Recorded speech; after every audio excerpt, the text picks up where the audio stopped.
Assalamualaikum warahmatullahi wabarakatuh.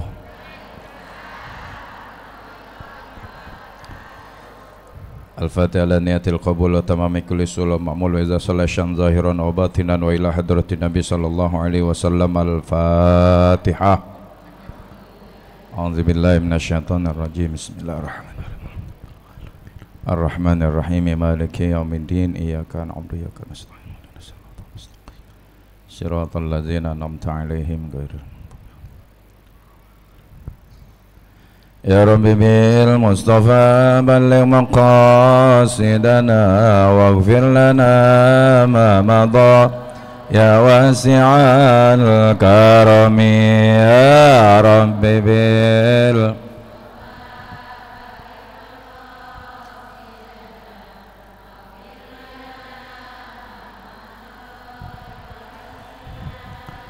Ya Rabbi hayyi lana min amrina rashada faj'al ma'unatakal husna lana madada ya Rabbi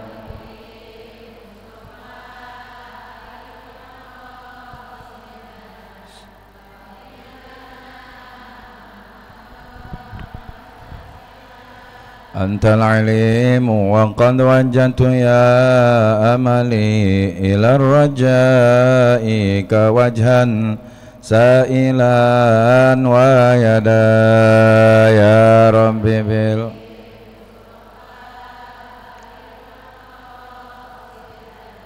waghfir lana wa ma takilna ila tadbiri anfusina fa nafsu ta'jizu an islahi ma fasada ya Rabbi bil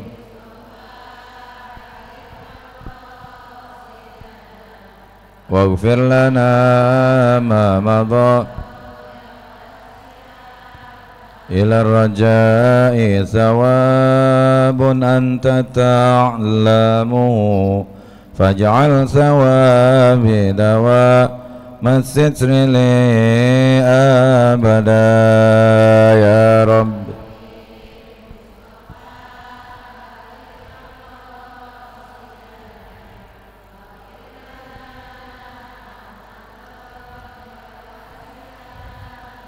Allahumma salli ala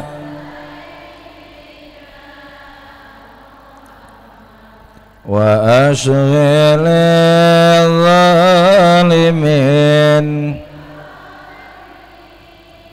Allahumma salli ala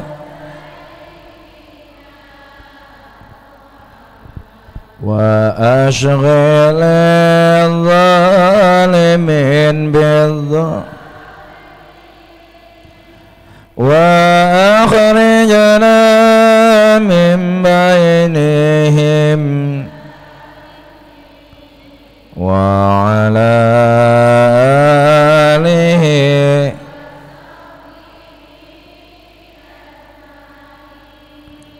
Allahumma salli ala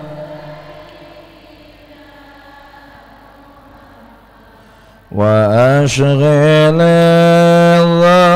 zalimin Allahumma salli ala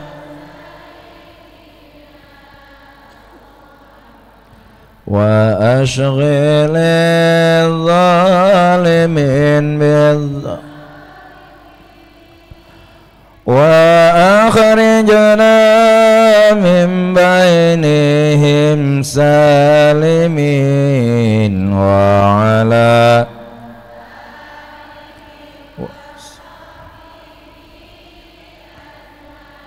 Allahul kafi Rabbuna al-kafi qasadana wajadana al-kafi likulli kafi kafanal wa ni'mal Alhamdulillah Allahul kafi Rabbu qasadanal wajadanal kaf likulli kafi kafanal wa ni'mal kafi. Allahumma salli wa sallim wa barik alaihi wa ala alihi. Bismillah, alhamdulillah, wassalatu wassalamu ala rasulillah Muhammad ibn Abdillah wa ala alihi wa ashabihi wa mawalah, fa innahu la hawla wa la quwwata illa billah. Bapak Ibu yang saya hormati, puji syukur kita panjatkan kehadirat Allah. Salawat salam semoga tercurah atas baginda Nabi besar Muhammad sallallahu alaihi wasallam serta keluarga dan para sahabatnya, dan mudah-mudahan pada kita sekalian. Amin ya rabbal alamin. Masih dalam suasana Idul Fitri, masih bulan Syawal. Saya mengucapkan minal aizin al faizin, mohon maaf lahir batin. Taqabbalallahu minna wa minkum wa taqabbal ya karim. Maafin kalau ada salah-salah kata, kalau ada hal-hal yang kurang berkenan ya. Apalagi yang kemarin datang ke rumahnya jadi sempit, empel-empelan. Iya. Jadi kalau ada hal yang kurang berkenan, mohon dibukakan pintu maaf yang sebesar-besarnya. Bapak Ibu sekalian, ketika kita selesai melaksanakan ibadah puasa di bulan Ramadan, harapan kita sebagaimana yang disabdakan oleh Rasulullah sallallahu alaihi wasallam, kayaumin waladatsu ummuh, seperti anak yang baru dilahirkan dari kandungan ibunya, tidak membawa dosa sedikit pun. Amin ya rabbal alamin. Jadi kalau Ramadan itu ibarat sebuah proses metamorfosa. Kalau Bapak Ibu ngelihat ada ulet, mungkin sangat jijik melihatnya. Apalagi yang namanya ulet bulu, yang ada tanduknya, ya. Itu boro-boro mau megang, lihatnya aja udah jijik. Gitu. Iya, bini saya mah bisa pingsan itu kalau dilemparin ulet tuh. Saking jijiknya melihat ulat. Akan tetapi Bapak Ibu sekalian, ulat itu nanti bisa berproses. Namanya proses metamorfosa. Jadi tadinya ulat berubah menjadi kepompong. Dari kepompong keluar kupu-kupu. Kupu-kupunya bagus. Kalau yang pernah ke Makassar, ada yang namanya tempat wisata Bantimurung. Di situ saya ngelihat kupu-kupunya cakep-cakep. Jadi yang tadinya kita ngelihat ulet jijik, begitu jadi kupu-kupu malah menjadi senang ngelihat pemandangan yang bagus-bagus, yang tadinya jijik. Itulah proses metamorfosa. Begitu juga dengan Ramadan. Ramadan itu proses metamorfosanya manusia. Yang sebelum Ramadan mungkin begitu banyak dosa yang kita perbuat, begitu banyak dosa yang kita lakukan, begitu menjijikkan kita di hadapan Allah Subhanahu wa taala, maka Allah kasih kesempatan bulan Ramadan. Begitu masuk bulan Ramadan, terjadilah peleburan dosa. Yang tadinya kita dipandang jijik oleh Allah Subhanahu wa taala, begitu masuk Ramadan kita lakukan kegiatan-kegiatan amaliyah di bulan Ramadan. Kita puasa di bulan Ramadan, kita sholat taraweh di bulan Ramadan. Yang kagak pernah baca Quran setahun, begitu ketemu Ramadan alhamdulillah hatam di bulan Ramadan, ya. Alhamdulillah. Ada yang sehari baca 1 juz, ada yang sehari baca 2 juz, ada yang 5 juz, juz al-fuqat, juz korma, juz sirsak, juz.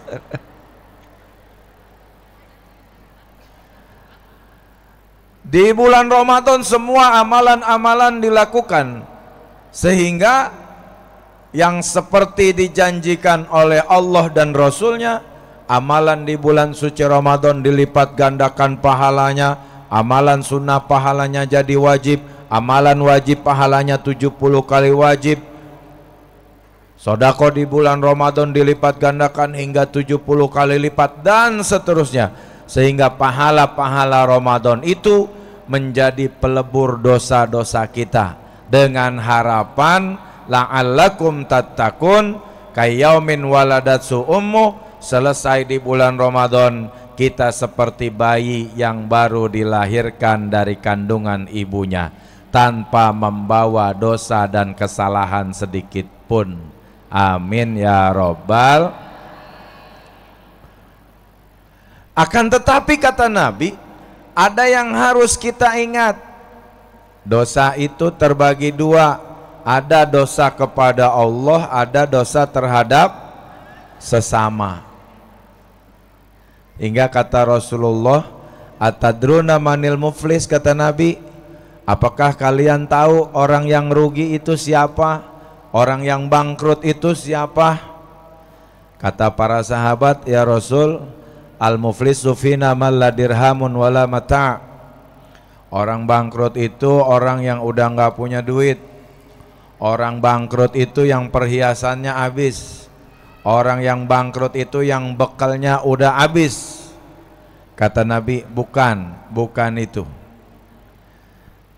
Innal muflisa min ummati mayati yaumal qiyamah bisolatin wa siyamin wa zakatin wa ghairihim. Yang namanya bangkrut itu, kata Nabi, umatku nanti datang pada hari kiamat, dia bawa segudang pahala, dia bawa segudang pahala solat, dia bawa segudang pahala zakat, dia bawa segudang pahala puasa, dia bawa segudang pahala haji, dia bawa segudang amal kebaikan-kebaikan yang pernah dia lakukan ketika dia di dunia.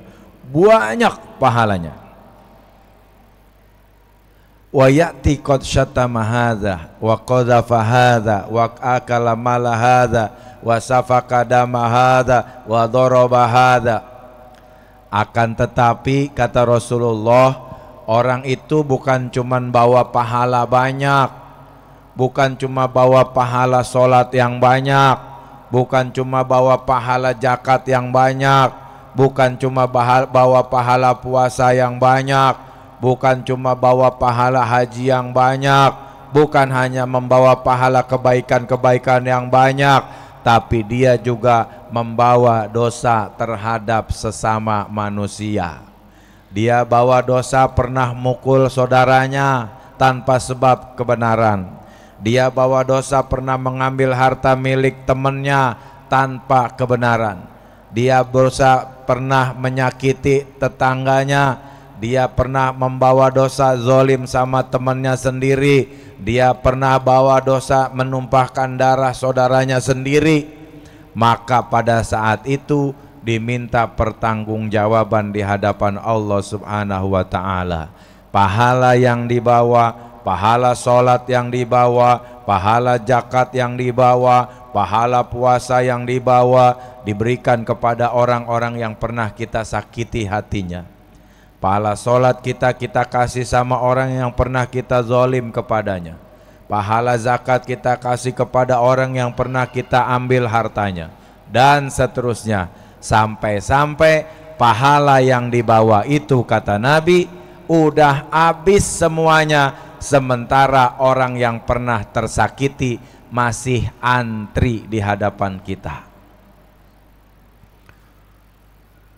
Pahala dia bawa banyak, akhirnya dibagi-bagi sama orang yang pernah kita sakitin. Udah habis pahalanya, yang kita sakitin orang yang masih antri, masih banyak yang lainnya. Lalu bagaimana?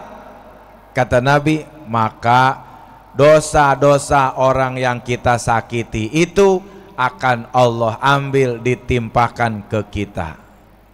Na'udzubillah min faturihat alaihi summa turihat finnar. Kemudian orang itu akan dilemparkan ke dalam api nerakanya Allah Subhanahu wa taala. Na'udzubillah min. Jadi jangan kemudian kita sombong, wah udah selesai melaksanakan ibadah puasa, pahala kita udah banyak, sementara dosa kita sama teman belum kita minta maaf. Itulah kenapa saya maafin ya.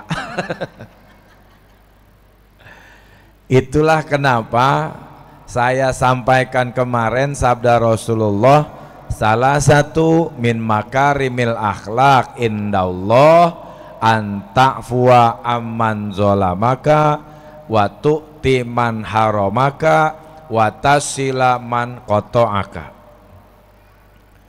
Maka sebagai umat Islam, kata Nabi, ada contoh akhlak mulia di sisi Allah. Ada 3 contoh akhlak mulia, ada 3. Yang pertama, anta'fuwa amman zolamaka, memberi maaf kepada orang yang pernah menyakiti kita. Mau dia minta maaf ke, mau dia kagak minta maaf ke, tapi kita memberikan maaf kepada dia, orang-orang yang pernah menyakiti kita. Itu adalah contoh akhlak mulia di sisi Allah Subhanahu wa ta'ala. Susah apa susah? Susah. Enak aja gua minta maafin orang dia pernah maling sendal gua di masjid.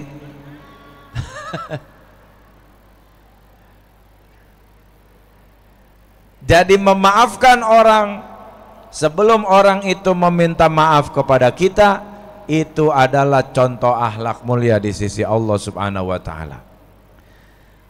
Susahan mana minta maaf sama memberi maaf? Dua-duanya susah.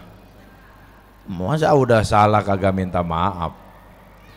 Susahan memberi maaf. Kalau minta maaf mah gampangan dikit. Maafin ya, persoalan mau dimaafin mau kagak terserah. Tapi memberi maaf itu perkara sulit. Tapi ketika kita bisa memberi maaf kepada orang yang pernah menyakiti, walaupun orang itu kagak minta maaf sama kita, itu baru top namanya. Berarti punya akhlak mulia di sisi Allah. Yang kedua, watu timan haramaka, memberikan sesuatu pemberian kepada orang yang mengharamkan pemberiannya kepada kita. Mungkin ada orang yang sudah ogah lagi ngasih sesuatu ke kita. Woi, bagi ngapa? Ogah, udah gua mah sama dia mah 7 turunan, gua nggak bakalan mau lagi bagi apaan kek. Yang kita lakukan justru sebaliknya, memberikan sesuatu pemberian kepada orang yang mengharamkan pemberiannya kepada kita. Kalau itu bisa kita lakukan, berarti ada contoh akhlak mulia yang kita perbuat.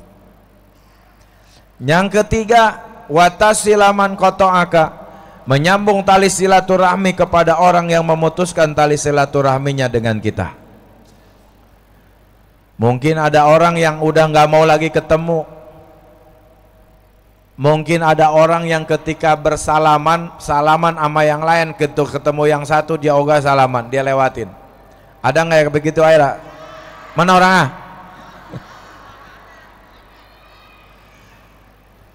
Mungkin ada orang yang berpapasan di ujung gang, tibang baru kelihatan di ujung kita mau lewat, lah ada dia, muter jalannya. Mungkin ada orang yang saking keselnya diajak ngaji ke Masjid Hasyim Asy'ari, weh ayo weh ngaji ke Masjid Hasyim Asy'ari. Ah oga gua mah no ada poicah. Lah emang apa? Gua gedeg gitu.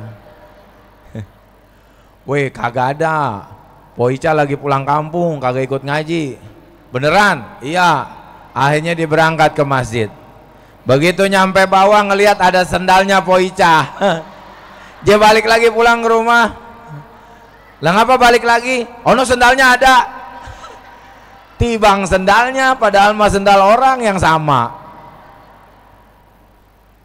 Mungkin ada orang yang sudah nggak mau lagi datang ke rumah kita, nggak mau bersilaturahmi. Tapi yang kita lakukan justru sebaliknya, menyambung tali silaturahmi dengan orang-orang yang memutuskan tali silaturahminya dengan kita. Itu adalah contoh akhlak mulia di sisi Allah Subhanahu. Kalau itu bisa kita lakukan, Bapak Ibu sekalian, berarti ada keluasan hati dalam diri kita. Ada keluasan hati di dalam diri kita. Kalau orang hatinya udah luas, jalannya udah enak. Orangnya kagak ambekan. Kagak ambekan.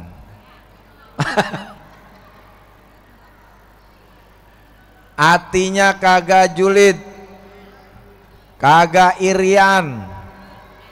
Orangnya mau maafin orang lain, orangnya banyak maklumin. Kalau hati udah luas, maka jalannya juga, hidupnya juga jadi tenang, gitu ya. Nah, sehingga orang-orang yang terus berjuang untuk membersihkan hatinya, gitu ya, dari yang belum baik menjadi baik, dari yang sudah baik menjadi lebih baik, Allah kasih garansi, walladzina jahadu fina lanahdiyannahum subulana wa innallaha lama'al muhsinin. Dan bagi orang-orang yang berjuang di jalan Allah, memperbaiki dirinya, membersihkan hatinya dari yang belum baik menjadi baik, dari yang sudah baik menjadi lebih baik, lanahdiyannahum subulana, maka Allah akan memberikan banyak jalan keluar. Bukan sabil tapi subul. Kalau sabil satu jalan, tapi kata Allah subul, Allah berikan banyak jalan keluar dari setiap permasalahan. Allah berikan banyak jalan keluar dari segala ujian hidup. Allah berikan banyak jalan keluar dari segala cobaan hidup. Wa innallaha lama'al muhsinin, dan sesungguhnya Allah akan selalu bersama dengan orang-orang yang berbuat baik. Kuncinya adalah tetaplah berbuat baik, tapi jangan merasa lebih baik, apalagi merasa paling. Berbuat baik bagus, tapi kalau sudah merasa lebih baik jadi nggak bagus. Apalagi kalau merasa paling baik, nggak bagus. Nih Bapak Ibu pada hadir di pengajian, begitu bubar pulang, ada orang lagi ngobrol kongko di depan, hati kita ngomong, elu bukannya ngaji malah kongko di mari. Kayak gua dong ngaji, salah lagi aja. Mendingan kongko. Nggak boleh. Ya, nggak boleh. Jadi kita harus bisa menjaga hati.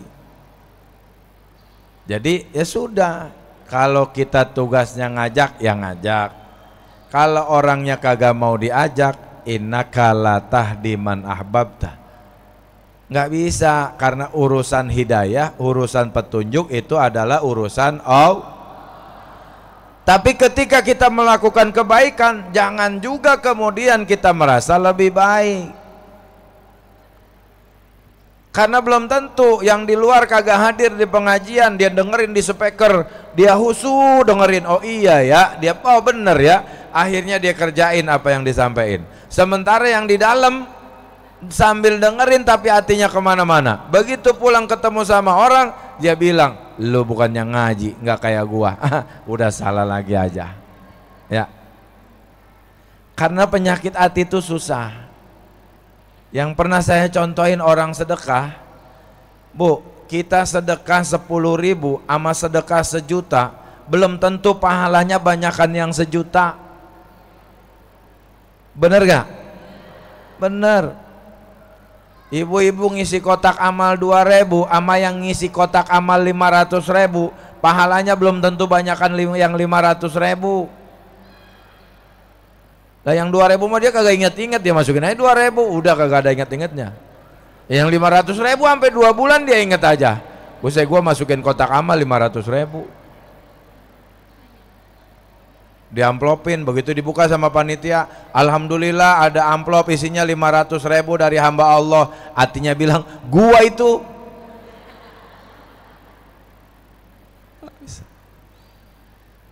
Jadi jangan menyalahkan sesuatu yang dilakukan oleh orang lain walaupun itu kecil, jangan. Karena bisa jadi yang kecil itu yang akan menjadi penolong. Yang gede belum tentu. Nah, begitu juga dalam sodako misalnya, ketika kita lagi susah boro-boro, jangan pakai kata boro-boro.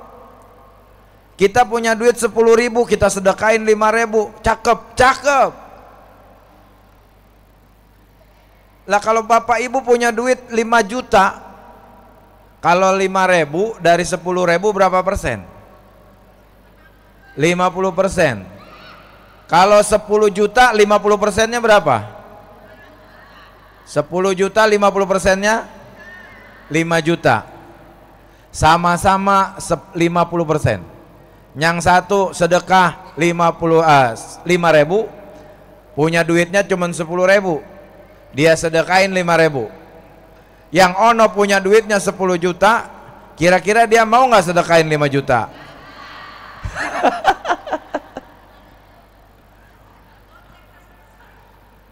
Yang ada goceng juga. Nah, jadi pekerjaan-pekerjaan yang kecil yang dilakukan oleh orang lain, jangan kemudian kita menghardik merasa diri kita paling benar, merasa diri kita paling pinter. Di masjid ini kalau semua pengen kelihatan, nggak kayak gini nih masjid. Semen pengen kelihatan, kayu pengen kelihatan, besi pengen kelihatan, paku pengen kelihatan, granit pengen kelihatan, triplek pengen kelihatan, semua pengen kelihatan. Nggak jadi masjid kayak begini. Itu material namanya. Tapi orang lain akan tahu yang membuat bangunan ini menjadi kokoh adanya besi beton pada tiang dan pondasi. Tapi besi beton tidak pernah mau menonjolkan dirinya. Itu sebuah ibarat, sebuah itibar, sebuah perumpamaan. Ketika kita melakukan kebaikan nggak perlu diomongin sama orang lain, dan jangan merasa lebih baik dari orang lain. Nggak boleh. Maka tadi saya bilang, tetaplah berbuat baik dengan tidak merasa lebih baik, apalagi merasa paling, karena merasa paling baik itu tidak baik. Paham? Paham? Paham? Wallahul muwaffiq ila aqwamit thoriq. Assalamualaikum warahmatullahi wabarakatuh.